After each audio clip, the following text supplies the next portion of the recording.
सुन हमर जान तनी देई द तू ध्यान करे जा।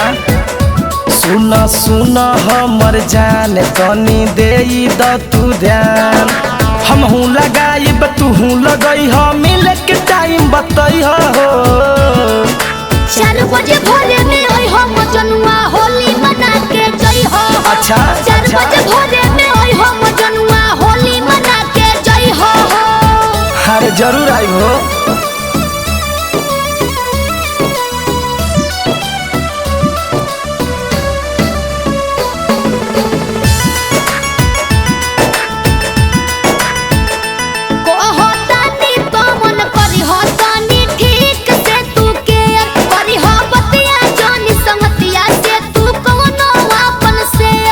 जान शेयर ना करब। अच्छा से रहियो ठीक बा।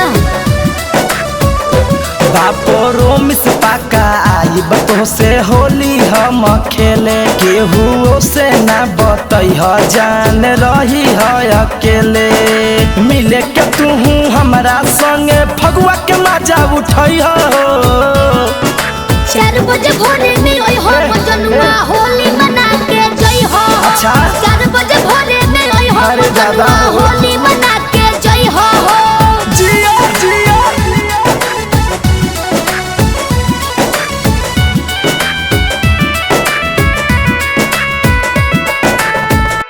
रही जमना घर जरत नाई और वो हमरा लाइट पके ओही में व्यवस्था राखम तोहरा खातिर टाइट। अरे जान तू बारू तो कोनो बात के चिंता बा।